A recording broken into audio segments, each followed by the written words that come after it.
அஸ்ஸலாமு அலைக்கும் வரஹ்மத்துல்லாஹ். அன்பார்ந்த சகோதர சகோதரிகளே, அல்லாஹ்வுடைய பேரருளால் நாமெல்லாம் ரமலானுடைய நோன்பை பூர்த்தி செய்து ஒரு சந்தோஷமாக மகிழ்ச்சியாக இந்த பெருநாளுடைய தினத்தை இன்று நாம் சிறப்பாக அணுகி கொண்டிருக்கின்றோம்.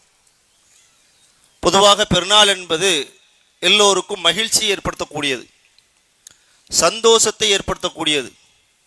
இந்த பெருநாளிலே புத்தாடை அணிவதை சந்தோஷமாக கருதுகிறோம்.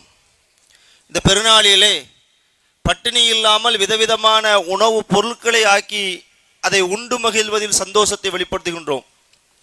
இந்த பெருநாளிலே தாய் பிள்ளையை காண்பதில், பிள்ளைகள் பெற்றோர்களை காண்பதில், நண்பர்கள் மற்றவர்களை காண்பதில் எல்லாவற்றிலும் சந்தோஷத்தை வெளிப்படுத்துகின்றோம். இந்த சந்தோஷம் நமக்கு தேவைதான், இந்த மகிழ்ச்சி நமக்கு தேவைதான். இந்த மகிழ்ச்சியை நாம் வெளிப்படுத்த வேண்டும் என்பதற்காகத்தான் இந்த பெருநாளில் நோன்பு வைப்பதை கூட மார்க்கம் தடை செய்திருக்கிறது. ஆனால் இந்த மகிழ்ச்சிகளிலெல்லாம் மிகப்பெரிய மகிழ்ச்சி எது தெரியுமா? இந்த சந்தோஷங்களிலெல்லாம் மிகப்பெரிய சந்தோஷம் எது தெரியுமா? ஒரு மூமின் எதை சந்தோஷமாக என்று கருத வேண்டும் என்றால், இன்றைய பெருநாளில் நான் முஸ்லீமாக இருக்கின்றேன், இதுதான் ஆகப்பெரிய சந்தோஷம், இதுதான் மிகப்பெரிய சந்தோஷம். ஒரு முஸ்லீம் எப்படி நினைக்கணும்? இறைவா நீ எனக்கு நேர்வழி அருள் இருக்கின்றாய், இறைவா நீ எனக்கு தௌஹீதை கற்றுக் கொடுத்திருக்கின்றாய், இறைவா இன்றைய நாளில் உனக்கு நான் எதையும் இணையாக்கவில்லை, இறைவா இன்றைய நாளிலே அண்ணலம் பெருமானார் நபிகள் நாயகம் ஸல்லல்லாஹு அலைஹி வஸல்லம் அவர்கள் எதை கற்றுக் கொடுத்தார்களோ அதன் வழியிலே நடக்கின்றேன், இந்த நேர்வழிக்காக நான் மகிழ்ச்சி அடைகின்றேன், இந்த ஹிதாயத்திற்காக நான் மகிழ்ச்சி அடைகின்றேன். இதைத்தான் ஒரு முஸ்லிம் தன் வாழ்நாளிலே மிகப்பெரிய சந்தோஷமாக, ஆகப்பெரிய சந்தோஷமாக, இந்த சந்தோஷத்திற்கு நிகராக எந்த சந்தோஷமும் கிடையாது. எவ்வளவுதான் செல்வங்கள் இருந்தாலும் சரி, எவ்வளவுதான் உலக விஷயங்கள் கொடுக்கப்பட்டாலும் சரி, அவனுக்கு நம்பிக்கை இல்லை என்று சொன்னால் அவன் மறுமையிலே கை செய்தப்பட்டவனாக நிற்பான். நாம் அதிலிருந்து பாதுகாப்பு பெற்றிருக்கிறோம். அப்படி என்றால் இந்த யார் நமக்கு உதவி செய்தார்? இஸ்லாமியன் என்ற சந்தோஷத்தை அல்லாஹ் தான் நமக்கு வழங்கினான், அல்லாஹ் தான் நமக்கு உதவி செய்தான். குர்ஆன்ல அல்லாஹ் அப்படித்தான் சொல்லி காட்டுகின்றான், வலில்லாஹு யமுன்னு அலைக்கும் அன் ஹதாக்கும் லில் ஈமானி, உங்களுக்கு ஈமான் என்ற நேர்வழியை கொடுப்பதற்கு உதவி செய்திருக்கிறோமே, அந்த உதவியை நாமே அருளினோங்கிற அல்லாஹ். இந்த நேர்வழியை நம்ம அறிவை கொண்டு பெறல, காசு பணத்தை கொண்டு வாங்கல, வாழையடி வாழையாக வரல. நேர்வழி என்பதை அல்லாஹ் கொடுத்திருக்கிறான். இந்த நேர்வழிக்காக அல்லாஹ் உதவி செய்திருக்கிறான். அல்லாஹ் தேர்வு செய்ததன் காரணமாக நான் இந்த நேர்வழியை பெற்றிருக்கின்றேன், நீங்கள் இந்த ஈமானை பெற்றிருக்கின்றீர்கள். அதை அல்லாஹ் இன்னொரு இடத்துல சொல்லி காட்டுகின்றான், வலித்து கப்பிருல்லாஹ அலமா ஹதாக்கும், உங்களுக்கு அல்லாஹ் நேர்வழி காட்டியதற்காக உங்கள் இறைவனை நீங்கள் பெருமைப்படுத்துங்கள், உங்கள் இறைவனை நீங்கள் கண்ணியப்படுத்துங்கள், உங்கள் இறைவனுக்கு நீங்கள் நன்றி செலுத்துங்கள். அல்லாஹ் தான் உங்களுக்கு நேர்வழியை அருளினான். இன்னைக்கு இவ்வளவு மக்கள் திரண்டிருக்கிறோமே, இவ்வளவு மக்கள் கூடி இருக்கிறோமே, நன்றாக விளங்கிக் கொள்ளுங்கள், அல்லாஹ் நாடவில்லை என்றால் நமக்கு இந்த நேர்வழி கிடைத்திருக்கிறார். அல்லாஹ்வுடைய அருள் கிட்டவில்லை என்றால் நாம் ஒன்று சேர்ந்திருக்க மாட்டோம். எனக்கு என்னுடைய எஜமானே நீ எனக்கு நேர்வழி தந்தாய் என்று இந்த நல்ல நாளிலே அல்லாஹ்விற்கு நன்றி செலுத்துங்கள் சகோதரர்களே. அல்லாஹ்வை பெருமைப்படுத்துங்கள். அல்லாஹ்வை எவ்வளவு புகழ முடியுமோ அவ்வளவு தூரம் புகழுங்கள் சகோதரர்களே. ஏனென்றால் அல்லாஹ்வுடைய அருள் இல்லாமல், அல்லாஹ்வுடைய கருணை இல்லாமல், அல்லாஹ்வுடைய அன்பு இல்லாமல் இந்த உலகத்தில் எந்த ஒரு மனிதனும் நேர்வழியை பெற முடியாது. அல்லாஹ் தான் நாடியோரை நேர்வழியில் செலுத்துகிறான், தான் நாடியோரை வழிகேட்டில் விட்டு விடுகின்றான். ஆகவே இந்த நல்ல நாளிலே, இந்த பெருநாளுடைய தினத்திலே இந்த இடத்திலிருந்து அல்லாஹ்விடம் கையேந்தும், இறைவா நீ எங்களுக்கு நேர்வழி காட்டிவிட்டாய், இன்றைய தினத்தில் நாங்கள் முஸ்லீமாக இருக்கிறோம், இன்றைய தினத்தில் நாங்கள் மூமினாக இருக்கிறோம், எங்கள் பாதங்களை நீ உறுதியாக்கு யா அல்லாஹ், இதை விட்டு எங்களை விலகச் செய்து விடாதே யா அல்லாஹ், நீ இல்லை என்றால் எங்களுக்கு நேர்வழியை கிடைத்திருக்காது யா அல்லாஹ். இதைத்தான் நாம் நினைக்க வேண்டும், இதைத்தான் நாம் சிந்திக்க வேண்டும். ஒரு முஸ்லீமுக்கு தான் முஸ்லீம் என்பது மகிழ்ச்சி அளிக்கவில்லை என்று சொன்னா அவன் இஸ்லாத்தை புரியலன்னு அர்த்தம், ஈமானில் பலகீனப்பட்டவராக இருக்கிறார் என்ற அர்த்தம்.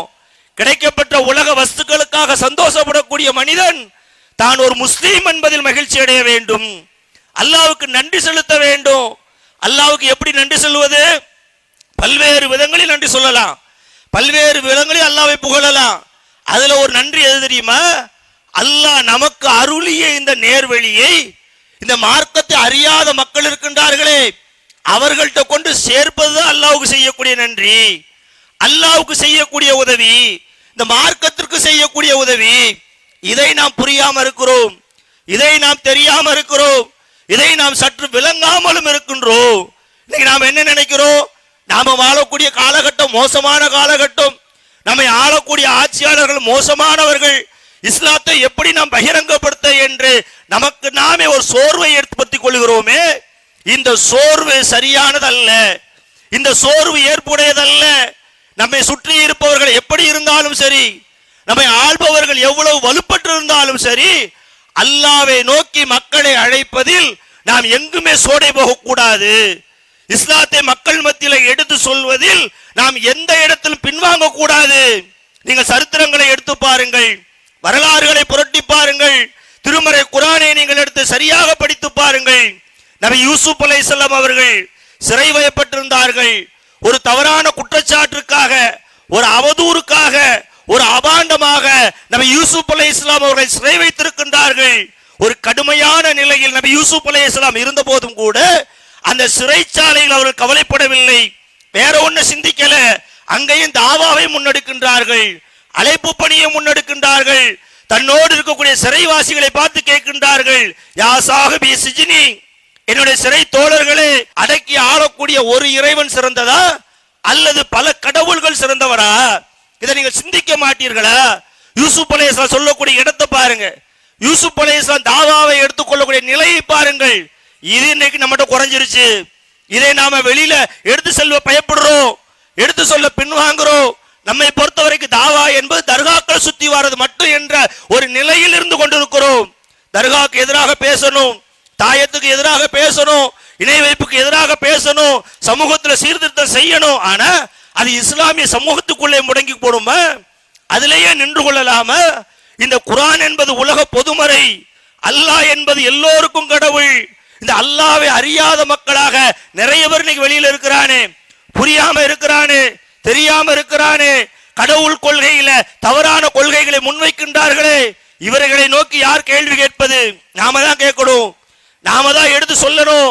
அல்லாஹ்வுக்கு செய்யக்கூடிய உதவியாக, நன்றியாக நமக்கு அல்லாஹ் நேர்வழியை கொடுத்ததற்கு கடன்பட்டவர்களாக நாம் நம்ம இந்த நாளிலே உறுதி ஏற்க வேண்டும் என்றால், இந்த இஸ்லாமிய மார்க்கத்தை எப்படி அல்லாஹ் மக்களுக்கு சொல்லுகின்றானோ அதில் கூடுதல் குறைவு இல்லாமல், தயவுதாட்சண்யம் இல்லாமல், எந்த பயமும் இல்லாமல் உள்ளதை உள்ளபடி சொல்லுங்கள் சகோதரர்களே.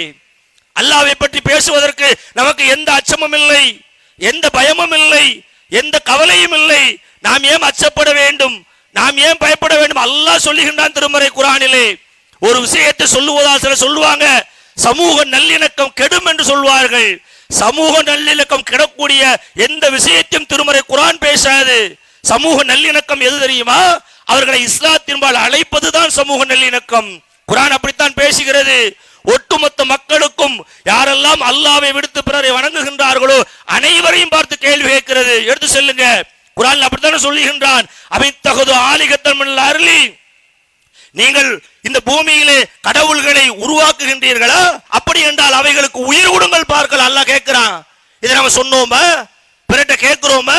நம்ம வீட்டுல வேலை பார்க்கவங்கிட்ட, நாம வேலை பார்க்கக்கூடிய முதலாளிகிட்ட, நம்ம அண்டை வீட்டுக்காரர்கள்ட்ட, நம்மகிட்ட உதவி பெறக்கூடியவங்கிட்ட, யாரெல்லாம் மாற்று கொள்கையில் இருக்கின்றார்களோ, கடவுள் கொள்கையை தவறாக புரிந்து கொண்டிருக்கின்றார்களோ, அவருடைய சிந்தனையை தூண்டும் விதமாக, அறிவு கண்ணை திறக்கும் விதமாக திருமறை குர்ஆன் எந்த செய்தியை எடுத்து சொல்லுகிறதோ அதை அப்படியே பேசுகிறோமா? ஆனா அதுல சமரசம் காண்கிறோமே. குறிப்பாக இந்த காலகட்டத்தில் இஸ்லாமிய சமுதாயம் எப்படி போயிட்டுன்னு சொன்ன, இணை வைப்பையும் ஆதரிக்கும் நிலைக்கு போயிருக்கிறது. பயம், அச்சம். நம்மை ஆட்சியாளர்கள் ஆள்கின்றார்கள், வழக்கு போட்டு விடுவார்கள். நான் கேட்கிறேன், நபி மூசா அலைஹிஸ்ஸலாம் அவர்கள் ஃபிரௌன்ட்ட போய் பேசினாங்களே, ஃபிரௌனை விட ஒரு கொடுங்கோல் ஆட்சியாளன் உண்டா? நபி இப்ராஹிம் அலைஹிஸ்ஸலாம் அரசன்ட்ட போய் பேசினாங்களே, அதை விட பெரிய கொடுங்கோலன் உண்டா? எல்லா நபிமார்களும் மக்கள் மத்தியிலே தாவாவை எடுத்து சென்றாங்களே, அதை விட ஒரு அச்சப்படக்கூடிய நிலை இருந்ததா?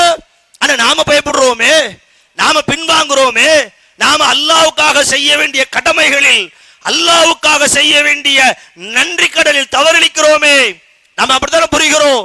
மார்க்கத்தை மார்க்கமாக புரியவில்லை, மார்க்கத்தை கொண்டு சேர்க்கும் விதத்தில் நாம் கொண்டு சேர்க்கவில்லை. அதனுடைய விளைவாகத்தான் நாம் என்று அச்சப்படக்கூடிய நிலையில் இருக்கிறோம். நீங்கள் தாவாவை எடுத்து பாருங்க, தாவாவை முன்னெடுத்து பாருங்க, எல்லாத்தையும் போய் சேருங்க. என்னோட என் அல்லாஹ் இருக்கிறான். மூசா அலைஹிஸ்ஸலாம் சொன்னாங்களா இல்லையா? இன்ன மைய ரப்பி, என்னோடு என் அல்லாஹ் இருக்கிறான், அவன் எனக்கு ஒரு வழியை காட்டுவான் என்ற நம்பிக்கையோடு ஒவ்வொரு சமுதாயத்தை நாம் அணுகுவோம், ஒவ்வொரு மக்களையும் அணுகுவோம். அல்லாஹ்வுடைய மார்க்கத்தை நோக்கி மக்களை சாரசாரையாக அழைப்போம். இதுல எந்த பயமும் கொள்ள தேவையில்லை, எந்த அச்சமும் கொள்ள தேவையில்லை, எந்த பின்வாங்கலும் நமக்கு இல்லை. என் இறைவனுக்காக நான் பணி செய்கின்றேன், என் இறைவனுடைய பணியை நான் முன்னெடுக்கின்றேன். என் இறைவன் திருமறை குர்ஆனில் எவையை காரணமாக காட்டினானோ அதை மக்கள்கிட்ட கொண்டு நான் சேர்க்கிறேன். எனக்கு எந்த பயமும் இல்லை, அச்சமும் இல்லை. என்னோட என் அல்லாஹ் இருக்கிறான். இந்த நல்ல நாளிலே, இந்த சந்தோஷமான நாளிலே, இந்த மகிழ்ச்சியை வெளிப்படுத்தும் நாளிலே, நாமெல்லாம் முஸ்லிம்களாக ஒன்று திரண்டிருக்கிறோமே, இந்த நாளிலே அனைவரையும் இஸ்லாத்தை நோக்கி அழைப்பவர்களாக, அனைவரையும் ஏக இறைவனை வணங்கக்கூடிய ஒரு கடவுளை நோக்கி அழைக்கக்கூடியவர்களாக உங்களுடைய ஒவ்வொரு செய்தியும் முன்னெடுங்க, ஒவ்வொரு திருமறை குர்ஆனுடைய வசனங்களையும் முன்னெடுங்க. எல்லா மக்களையும் போய் சந்திங்க. எதை பத்தியும் கவலைப்பட வேண்டிய, அச்சைப்பட வேண்டிய தேவையில்லை. என்னோடு என் அல்லாஹ் இருக்கின்றான் என்ற உறுதியான நிலைப்பாடு.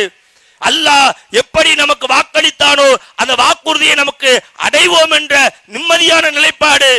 அதை நோக்கி பயணிப்போம். இந்த பெருநாளை இன்னும் சந்தோஷமாக கழிப்போம். இந்த பெருநாளிலே உறுதியேற்போம். நானும் முஸ்லீமாக இருப்பேன், இந்த உலகத்தில் உள்ள மக்களையும் இஸ்லாத்தை நோக்கி அழைப்பேன். இறைவா, எனக்கு நீ அருள் செய், கருணை காட்டு, உதவி செய் என்ற நிய்யத்தோடு, சிந்தனையோடு, எண்ணத்தோடு நாம் அனைவரும் அல்லாஹ்விடம் பிரார்த்தனை செய்து கலைந்து கொள்ள வேண்டும் என்று கூறி என் உரையை நிறைவு செய்கின்றேன். வாஹிர் தவானா அல்ஹம்துலில்லாஹி ரப்பில் ஆலமீன். அஸ்ஸலாமு அலைக்கும். அல்லாஹு அக்பர், அல்லாஹு அக்பர்.